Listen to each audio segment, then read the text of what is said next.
Hello students, अभी तक आपने विविक्त आवेश के बारे में पढ़ा है। अलग अलग आवेशों के बारे में आपको बताए थे हमने, Q1 Q2 अलग अलग आवेश हों तो उनके बीच लगने वाले बल क्या होंगे, विद्युत क्षेत्र की तीव्रता क्या होगी, वैद्युत विभव के बारे में। आइए अब देखते हैं सतत आवेश। सतत आवेश वितरण के कारण किसी बिंदु पर स्थिर वैद्युत बल कितना होता है। सतत आवेश वितरण के बारे में हम लोग पढ़ेंगे और किसी भी बिंदु पर स्थिर वैद्युत बल उसके लिए कितना होगा उसको भी हम लोग निकालेंगे। Electrostatic force on a point charge due to continuous charge distribution. ठीक है, तो जो चार्ज डिस्ट्रीब्यूशन यहाँ पे है वो कैसा है, कंटिन्यूअस है। इससे पहले जो है आप अलग अलग चार्ज के लिए पढ़ रहे थे, विविक्त आवेशों के लिए आप पढ़ रहे थे, लेकिन अब आपको हम सतत आवेश के लिए बताएंगे। ठीक है, इसका कारण क्यों है, इसका कारण यह है कि ऐसे विन्यासों के लिए गणितीय प्रकरण सरल होते हैं जिनमें कैलकुलस की आवश्यकता नहीं होती है। ठीक है, साथ ही बहुत से कार्यों के लिए विविक्त आवेशों के पदों को कार्य करना व्यवहारिक नहीं होता है, इसलिए हमें सतत आवेश वितरण की आवश्यकता होती है। तो आप देख रहे हैं कि यहाँ पर बहुत से कार्य हैं जिसमें आप विविक्त आवेशों के रूप में कार्य करना आसान नहीं होता है, इसलिए वहाँ पे हमें सतत आवेश वितरण की आवश्यकता पड़ती है। अब इसके लिए जो है सतत आवेश वितरण 3 प्रकार का हो सकता है। सतत आवेश वितरण जो है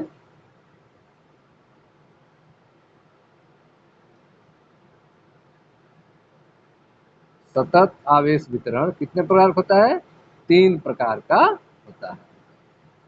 ठीक है, सतत आवेश वितरण कितने प्रकार का, 3 प्रकार का हो सकता है। पहला होता है आपका रैखिक, रैखिक आवेश वितरण। पहला होता है आपका रैखिक आवेश वितरण। ठीक है, दूसरा होता है पृष्ठीय, दूसरा क्या होता है, पृष्ठीय पृष्ठीय आवेश वितरण, पृष्ठीय आवेश वितरण। और तीसरा होता है आपका आयतन आवेश वितरण, आयतन आवेश वितरण। ठीक है, तो सतत आवेश वितरण कितने प्रकार के होते हैं, 3 प्रकार के हो सकते हैं, रैखिक आवेश वितरण, पृष्ठीय आवेश वितरण और आयतन आवेश वितरण। ठीक है, तो आइए एक एक को पढ़ते हैं। तो पहला हम लोग पढ़ते हैं रैखिक आवेश वितरण के बारे में। रैखिक आवेश वितरण के बारे में हम लोग पढ़ा जाए। ठीक है, लीनियर चार्ज डिस्ट्रीब्यूशन के बारे में, लीनियर चार्ज डिस्ट्रीब्यूशन। ठीक है, तो मान लेते हैं कि कैपिटल एल लंबाई का एक पतला तार है जो सीधा भी हो सकता है, मुड़ा हुआ भी हो सकता है। यह एक कैपिटल एल लंबाई का एक पतला तार है जो एक समान रूप से आवेशित है। इस पतले तार पर आवेश जो है एक समान रूप से फैला हुआ है। ठीक है, तो माना एल लंबाई का, कैपिटल एल लंबाई का एक पतला सीधा अथवा मुड़ा हुआ एक समान रूप से आवेशित तार है। ठीक है, जिसकी लंबाई कैपिटल एल है।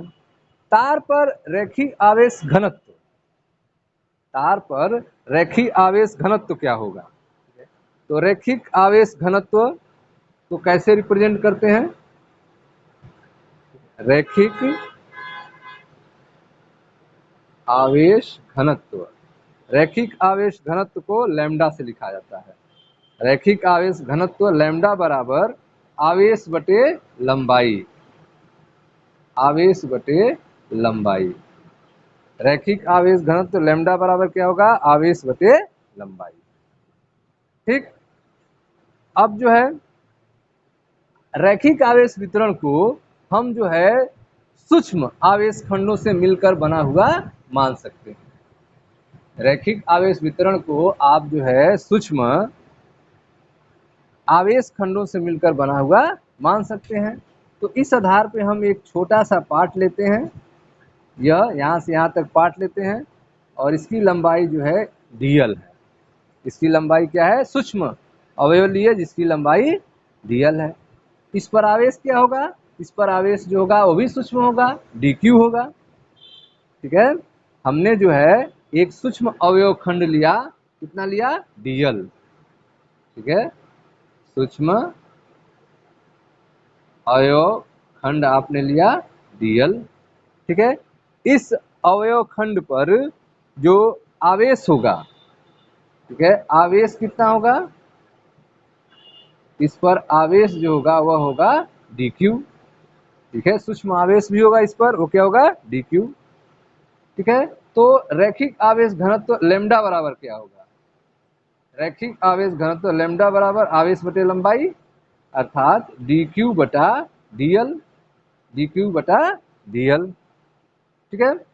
सूक्ष्म आवेश dq पूछा जाए तो लैम्डा dl,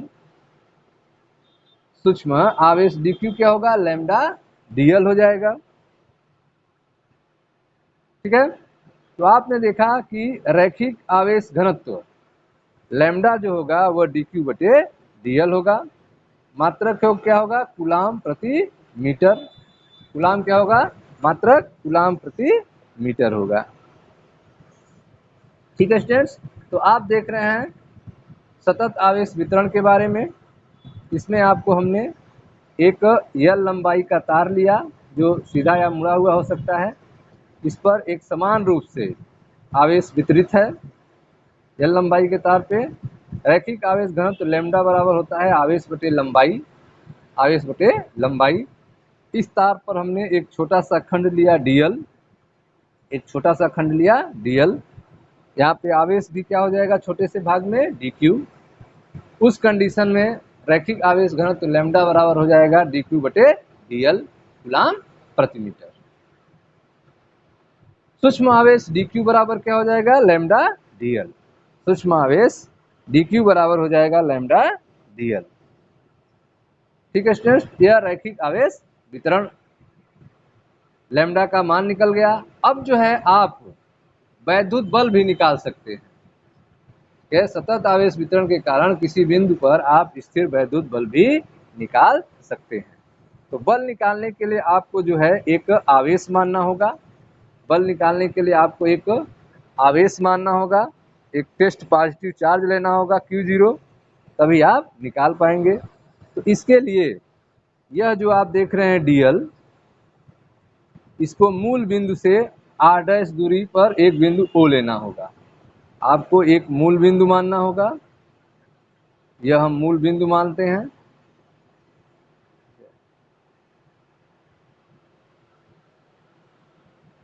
अलग से हम फिगर बना रहे हैं, देखें ध्यान से। यह एक आपका सतत आवेश वितरण है, इसमें एक छोटा सा पार्ट हमने ले लिया है dl, एक छोटा सा पार्ट हो गया है dl, ठीक। अब इसको हम मूल बिंदु के सापेक्ष रिप्रेजेंट कर रहे हैं, तो यह मूल बिंदु O है, O से इस dl की दूरी जो है, O से इस dl की दूरी क्या है, r' है, O से dl की दूरी r' है। यहाँ पर एक हम टेस्ट पॉजिटिव चार्ज ले रहे हैं, बिंदु P पर एक टेस्ट पॉजिटिव चार्ज Q0 ले रहे हैं। इसकी मूल बिंदु से दूरी कितनी है, r है, मूल बिंदु O से इसकी दूरी कितनी है, r है, ठीक है। सदिश रूप में लेते हैं वेक्टर r' और वेक्टर r। अब जो है जो dl है, यहाँ पे सूक्ष्म आवेश कितना है, dq, ठीक है। इस dl बिंदु पर सूक्ष्म आवेश कितना है, dq, यहाँ पे जो सूक्ष्म आवेश होगा dq होगा। इसकी दूरी जो है कितनी होगी, dl से Q0 की दूरी कितनी होगी, तो यह आपका वेक्टर r' है और यह वेक्टर r है, ठीक है। तो इसकी दूरी जो होगी वो हो जाएगी आपका r minus r minus r', यह दूरी हो गई आपकी r minus r', vector r minus vector r', यह आपका डिस्टेंस हो गया, vector r minus vector r', ठीक है। दो आवेश हैं यहाँ पे dq और Q0। अब इसके द्वारा लगने वाला बल हम निकाल सकते हैं कूलाम के नियम से। तो स्थिर वैद्युत बल निकालने के लिए आपने क्या किया है, तो इसके लिए आपने माना है कि यह जो अवयव खंड एक छोटा सा पार्ट आपने लिया है dl, जो मूल बिंदु O से जिसकी दूरी वेक्टर आर डैश है। ठीक है, मूल बिंदु ओ के सापेक्ष स्थित वेक्टर आर दूरी पर, ठीक है, स्थित वेक्टर आर दूरी पर एक बिंदु P है जिस पर एक धन परीक्षण आवेश Q0 रखा गया है। ठीक, अब जो है कूलाम का नियम लगाते हैं। कूलाम के नियम से आवेश dq के कारण, कूलाम के नियम से आवेश dq के कारण धन परीक्षण आवेश Q0 पर लगने वाला बल, ठीक है, धन परीक्षण आवेश Q0 पर लगने वाला बल क्या होगा। ठीक है, तो बल निकालते हैं। बल जो होगा वह वेक्टर df, वेक्टर df बराबर, वेक्टर df बराबर 1/4 pi epsilon naught Q0 dq, ठीक है, Q1 Q2 हो गया, Q0 dq, ठीक है,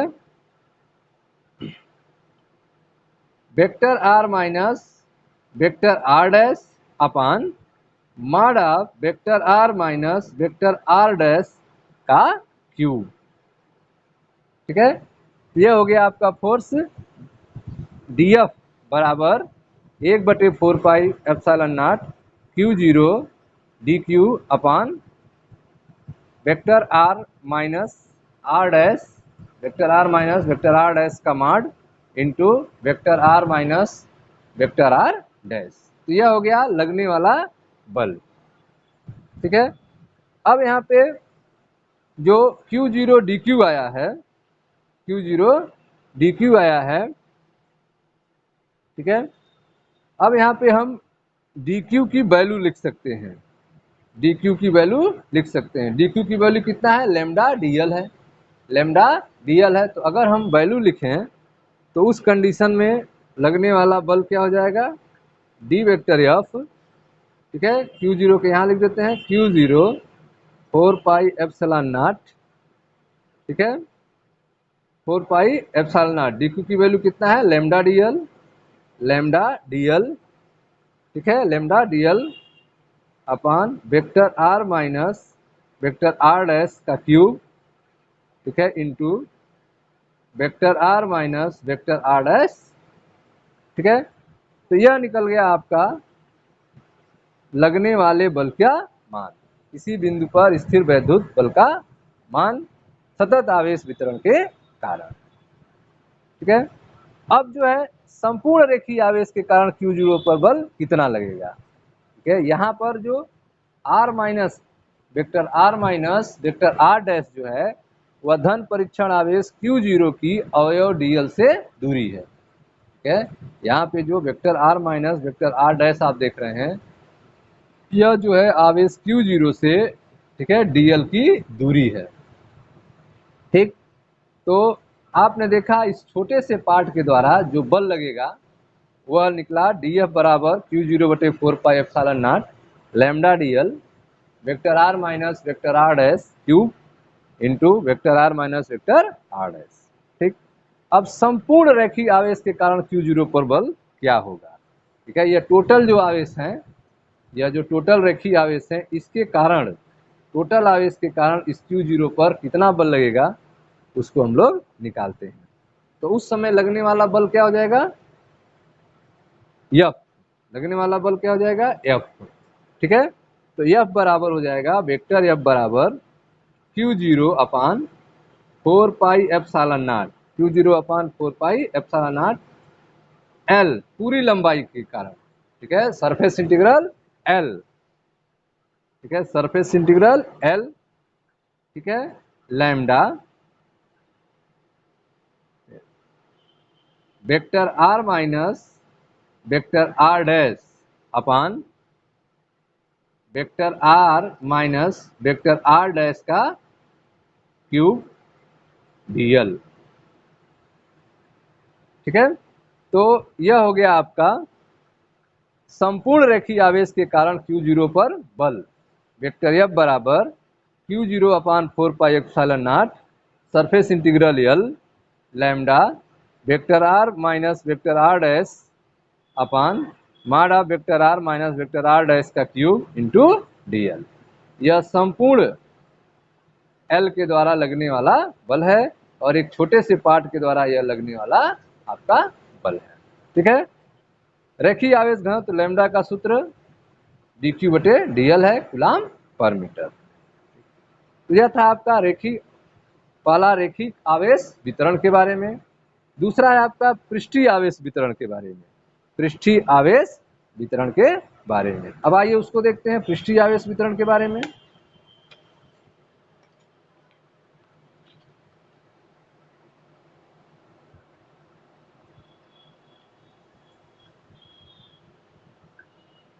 तो आप पढ़ रहे हैं नंबर 2,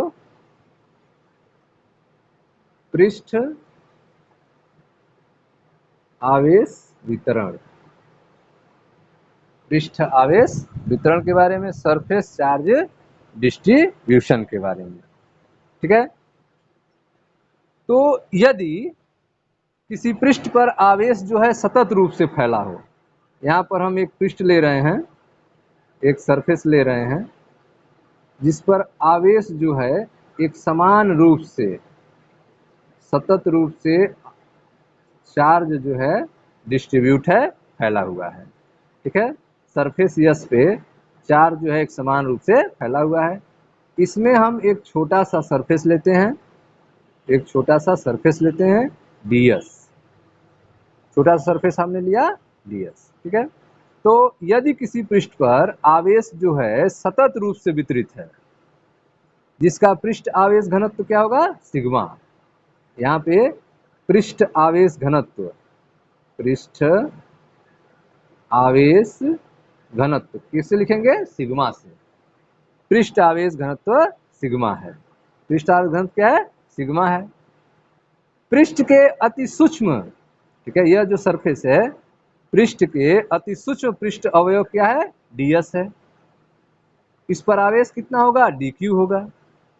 ठीक है। उस कंडीशन में पृष्ठ आवेश घनत्व सिग्मा बराबर होगा, सिग्मा बराबर dq बटा ds। ठीक है।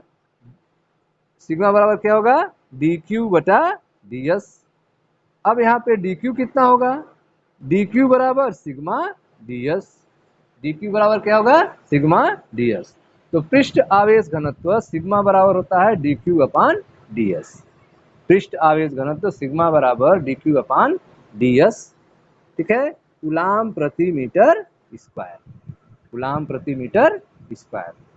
ठीक है। dq बराबर क्या होगा, तो सिग्मा ds हो जाएगा। ठीक।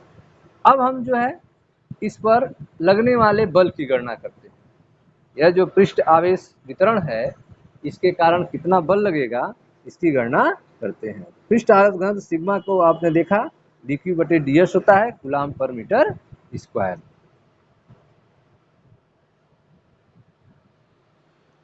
हाँ, इसके लिए हम एक मूल बिंदु लेते हैं, यह आपका मूल बिंदु O है।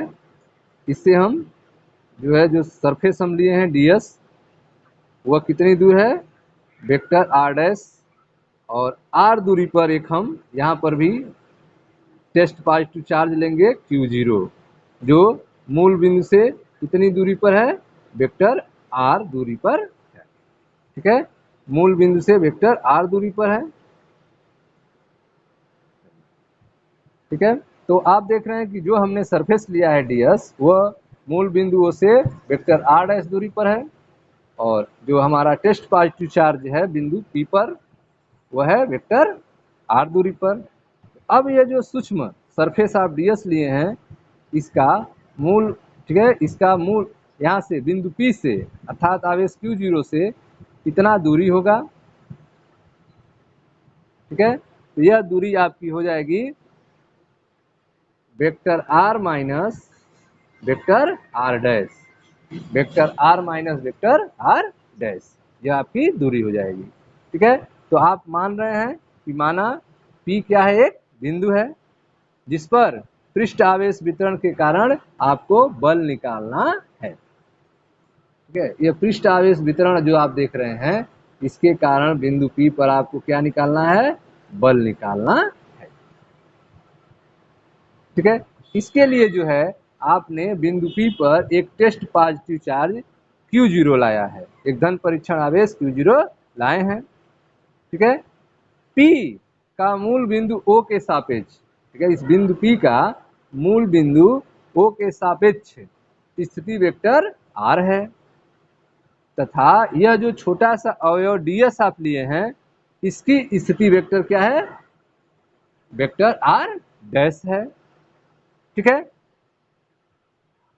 अब आते हैं कूलाम का नियम लगाते हैं। इस dq और इस q0 के कारण कितना बल लगेगा। तो कूलाम के नियम से पृष्ठ अवयव ds पर आवेश dq, पृष्ठ अवयव ds पर आवेश कितना है, dq के कारण बिंदु P पर रखे गए धन परीक्षण आवेश Q0 पर कितना बल लगेगा।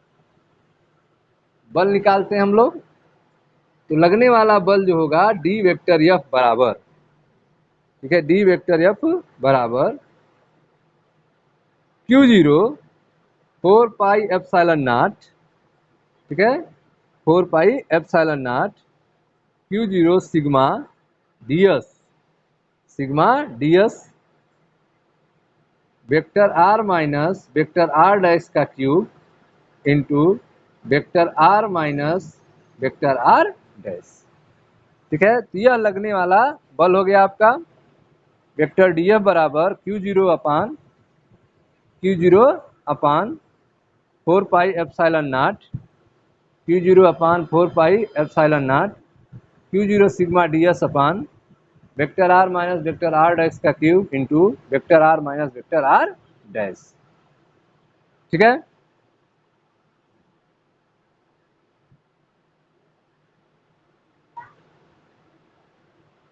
अब ये जो सिग्मा ds आया है वह किसके जगह पे आया है, dq के जगह पे आया है। सिग्मा ds जो है dq की जगह पे आया है।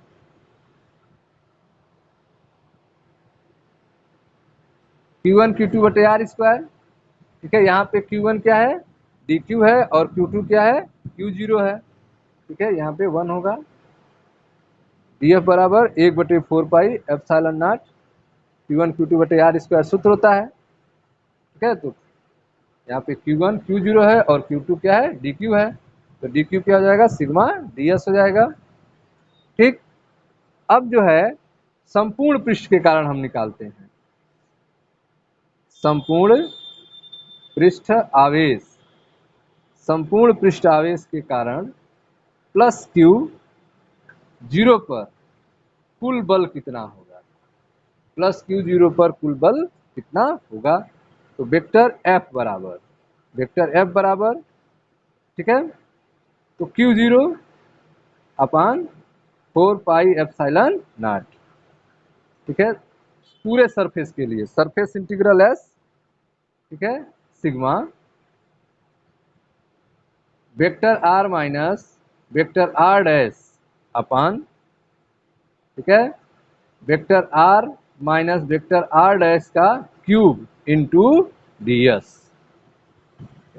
यह हो गया संपूर्ण पृष्ठ आवेश के कारण प्लस Q0 पर लगने वाला कुल बल। वेक्टर F बराबर Q0 upon 4 pi epsilon not surface integral sigma vector R minus vector R dash upon vector R minus vector R dash का क्यूब इंटू ds। ठीक है, तो यह हो गया आपका संपूर्ण पृष्ठ के कारण प्लस Q0 पर लगने वाला कुल बल का मान।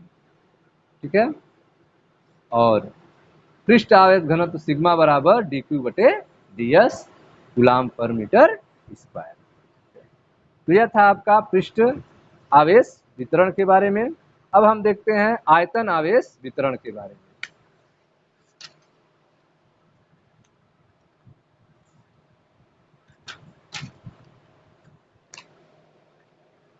तीसरा है आपका आयतन आवेश वितरण, उसको समझते हैं।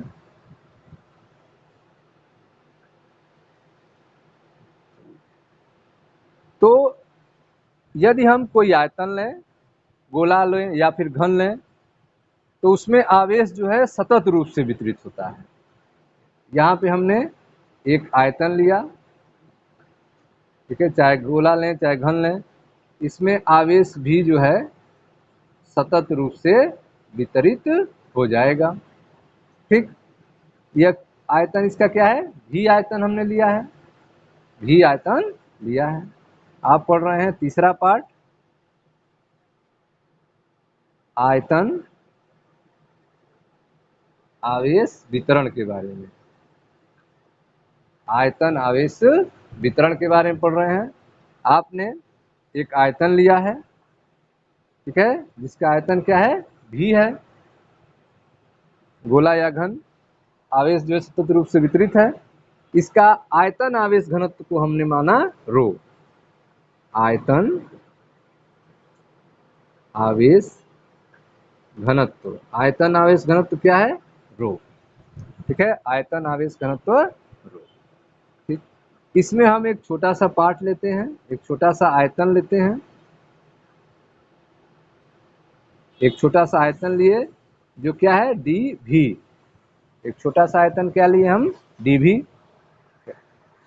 अब यहाँ पे आयतन आवेश घनत्व रो क्या होगा, तो आयतन आवेश घनत्व रो बराबर हो जाएगा आपका डी क्यू अपान डी भी। आयतन आवेश घनत्व रो बराबर डी क्यू अपान डी भी, आवेश बटे लंबाई। ठीक है, ये छोटा सा आयतन आपने डी भी लिया है, इस छोटे से आयतन पर आवेश भी क्या होगा, डी क्यू होगा। उस कंडीशन में आयतन आवेश घनत्व रो बराबर क्या होगा, डी क्यू अपान डी भी।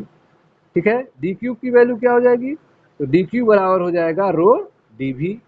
डी क्यू बराबर क्या हो जाएगा, रो डी भी। ठीक है, आयतन आवेश घनत्व रो बराबर डी क्यू अपान डी भी, मात्रक होगा कूलाम प्रति घन मीटर। कूलाम प्रति घन मीटर। ठीक है, अब जो है इस संपूर्ण आयतन के द्वारा लगने वाले बल की गणना करना है।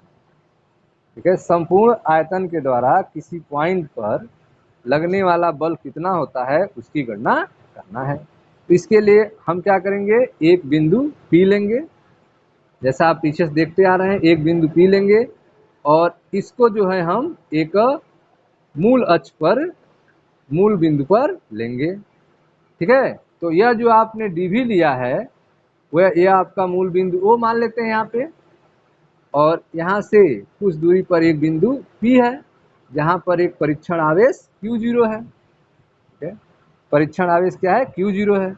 बिंदु P की मूल बिंदु O से दूरी जो है स्थिति वेक्टर है R का, और ये जो DV है इसकी बिंदु O से स्थिति वेक्टर क्या है, R डैश है। स्थिति वेक्टर क्या है, वेक्टर R डैश है। ठीक है, तो DV का जो सूक्ष्म आयतन हम लिए हैं DV, उसका जहाँ पे DQ आवेश है कितनी दूरी हो जाएगी, तो यह जो डिस्टेंस हो जाएगी यह हो जाएगा आपका vector R minus vector R dash, vector R minus vector R dash. ठीक है, तो अब जो है कूलाम का नियम लगाते हैं कि DQ के कारण टेस्ट परीक्षण आवेश Q0 पर कितना बल लगेगा, बिंदु P पर कितना बल लगेगा। ठीक है, तो बल DF, बल क्या होगा, vector DF 1/4 pi epsilon not. ठीक है, Q0 DQ, DQ का मान क्या है, ठीक है, रो DV, क्या है, रो DV अपान, ठीक है, vector R minus vector R dash का cube, vector R minus vector R dash. ठीक है, तो आपने देखा कि यह जो सूक्ष्म आयतन DV है वहाँ पर उपस्थित आवेश DQ के कारण इस Q0 पर जो बिंदु P पर है कितना बल लगेगा, तो वेक्टर DF बराबर 1/4 pi epsilon naught Q0 rho DV upon vector R minus vector R dash का cube into vector R minus vector R dash लगेगा। ठीक है, संपूर्ण आयतन आवेश के कारण प्लस Q0 पर कुल बल कितना लगेगा। ठीक है, संपूर्ण के लिए हम निकालते हैं संपूर्ण आयतन आवेश, संपूर्ण आयतन आवेश के कारण, संपूर्ण आयतन आवेश के कारण प्लस Q0 पर कुल बल कितना होगा, कुल बल। ठीक है, तो कुल बल F बराबर वेक्टर F बराबर 1/4 पाई एप्सिलॉन नॉट। ठीक है, कुल आयतन के लिए। ठीक है, तो सरफेस इंटीग्रल क्या हो जाएगा यहाँ पे, आयतन के लिए, भी आयतन के लिए क्या होगा, तो यह हो जाएगा आपका जो है रो। ठीक है, rho vector r minus vector r dash upon vector r minus vector r dash का क्यूब इंटू dv। ठीक है, संपूर्ण आयतन आवेश के कारण, ठीक है, प्लस Q0 पर कितना बल लगेगा, वेक्टर F बराबर 1/4 पाई एप्सिलॉन नॉट। ठीक है, सरफेस इंटीग्रल जो है आयतन के लिए rho vector r minus vector r dash upon vector r minus vector r dash का क्यूब इंटू dv। ठीक है, यह पूरे आयतन के लिए लगने वाला बल है। आयतन आवेश घनत्व सिग्मा बराबर आपने देखा, आयतन आवेश घनत्व रो बराबर आपने देखा dq/dv होता है, कूलाम प्रति घन मीटर। ठीक है, तो आपने पढ़ा सतत आवेश वितरण के कारण, आपने क्या पढ़ा, सतत आवेश वितरण के कारण किसी बिंदु पर स्थिर वैद्युत बल। सतत आवेश वितरण के कारण किसी बिंदु पर स्थिर वैद्युत बल क्या होगा, तो इसमें आपने देखा कि सतत आवेश वितरण जो है वह 3 प्रकार के होते हैं। रैखिक आवेश वितरण जिसे लैम्डा से प्रदर्शित करते हैं, पृष्ठीय आवेश वितरण जिसे सिग्मा से प्रदर्शित करते हैं, और आयतन आवेश वितरण जिसे रो से प्रदर्शित करते हैं। ठीक है, पहला आपने देखा रैखिक आवेश वितरण, इसमें आपने एक L लंबाई का सीधा या मुड़ा हुआ तार लिया। ठीक है, इस पर रैखिक आवेश घनत्व लैम्डा बराबर आवेश बटे लंबाई होता है। आपने एक सूक्ष्म खंड लिया इसका dl, और इस खंड में उपस्थित आवेश जो होगा dq। ठीक है, तो रैखिक आवेश घनत्व लैम्डा बराबर dq बटे dl हो जाएगा, कूलाम प्रति मीटर। लगने वाला बल आपने गणना किया, जो लगने वाला बल आपका निकला वह Q0/4 pi epsilon not lambda dl। ठीक है, vector r minus vector r dash cube into vector r minus r vector dash, यह निकला आपका। उसके बाद आपने दूसरा निकाला पृष्ठ आवेश वितरण के बारे में। तो पृष्ठ आवेश वितरण में आपने पृष्ठ आवेश घनत्व लिया जिसे सिग्मा से रिप्रेजेंट करते हैं, तो इसकी वैल्यू आई सिग्मा बराबर dq/ds कूलाम प्रति मीटर स्क्वायर। ठीक है, यहाँ से dq बराबर सिग्मा ds हुआ। ठीक है, इस पृष्ठ के कारण बिंदु P पर Q0 पर लगने वाले बल की आपने गणना किया, जो आया Q0/4 pi epsilon not surface integral sigma vector r minus vector r dash upon vector r minus vector r dash का क्यूब इंटू ds। ठीक है, उसके बाद आपने लास्ट में आयतन के लिए निकाला, आयतन आवेश वितरण के लिए आपने निकाला। तो इसमें आपने देखा कि आयतन आवेश घनत्व को रो से रिप्रेजेंट करते हैं, जो रो बराबर होता है dq/dv होता है, कूलाम प्रति घन मीटर। dq बराबर रो dv हो जाएगा। ठीक है, अब इस आयतन के कारण बिंदु P पर लगने वाला बल आपने गणना किया, वेक्टर F बराबर 1/4 पाई एप्सिलॉन नॉट। ठीक है, भी आयतन के लिए rho vector r minus vector r dash upon vector r minus vector r dash का क्यूब इंटू dv। ठीक है स्टूडेंट्स, तो यह था आपका सतत आवेश वितरण के कारण किसी बिंदु पर स्थिर वैद्युत बल के बारे में आपने पढ़ा। एनसीईआरटी की अगर बात की जाए तो आप एनसीईआरटी में देख सकते हैं, यह सतत आवेश वितरण है जिसमें आपका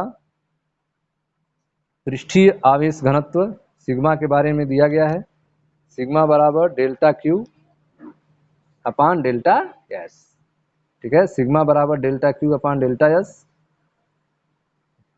रैखिक आवेश वितरण जो है रैखिक आवेश घनत्व लैम्डा का मान दिया है डेल्टा क्यू बटे डेल्टा एल, और आपका आयतन आवेश घनत्व रो का मान दिया है डेल्टा क्यू अपान डेल्टा जी। ठीक है, तो पृष्ठीय आवेश घनत्व सिग्मा का मात्रक जो है कूलाम पर मीटर स्क्वायर। रेखीय आवेश घनत्व लैम्डा का मात्रक जो है कूलाम पर मीटर है, और आपका लास्ट में आयतन आवेश घनत्व का मात्रक जो है कूलाम प्रति घन मीटर है। ठीक है, तो ये जो है आपके अलग अलग फार्मूला हो गए, और हमने आपको उस पर लगने वाले बल की भी गणना आपसे कर दिया। विद्युत क्षेत्र की अगर बात की जाए, विद्युत क्षेत्र अगर निकालना हो तो क्या होगा, ठीक है। तो अब अगर स्थिति सदिश वेक्टर r की साथ किसी भी व्यापक बिंदु P पर अगर विचार करें कि कूलाम नियम द्वारा आवेश जो रो डेल्टा भी है, विद्युत क्षेत्र उसके लिए कितना होगा, तो विद्युत क्षेत्र का फार्मूला डेल्टा ई बराबर 1/4πε0, ठीक है, Q बाई आर स्क्वायर। तो यहाँ जो Q रखेंगे आप रो डेल्टा भी, क्या रखेंगे, Q का मान रखेंगे रो डेल्टा भी बटे r डैश का स्क्वायर इन वेक्टर r। ठीक है, यह हमने एक छोटा सा सरफेस के लिए निकाला, लेकिन अगर संपूर्ण सभी के लिए निकालना हो तो आपका वेक्टर ई बराबर 1/4πε0 सिग्मा सभी के लिए डेल्टा भी रो डेल्टा भी बटे r डैश का square into unit vector r हो जाएगा। ठीक है, तो आपने देखा कि कूलाम नियम तथा अध्यारोपण सिद्धांत का उपयोग द्वारा किसी भी आवेश वितरण के लिए, चाहे वह विविक्त हो अथवा सतत हो अथवा अंशतः हो, विविक्त और अंशतः सतत हो, विद्युत क्षेत्र ज्ञात किया जा सकता है। ठीक है स्टूडेंट्स, तो यह था आपका सतत आवेश वितरण के बारे में। मिलते हैं नेक्स्ट वीडियो में। Thank you.